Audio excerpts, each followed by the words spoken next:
بسم اللہ الرحمن الرحیم۔ آج کی ہماری گفتگو کا عنوان ہے کم تر۔ حواس خمسہ کا فعال اور صحیح استعمال بھی اللہ کی نعمت ہے۔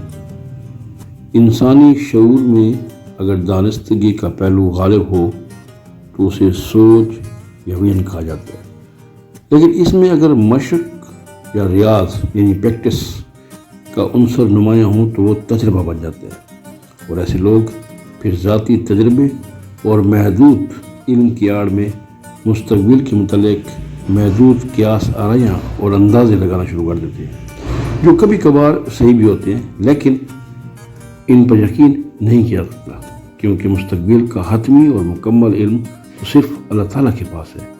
اللہ نے بعض لوگوں کو مشق، ریاض، تجربہ اور علم کے بغیر ایک صفت دی ہوئی ہوتی ہے، جس کی بدولت وہ تھوڑا بہت مستقبل کے متعلق قیاس آرائی کرنے لگتے ہیں۔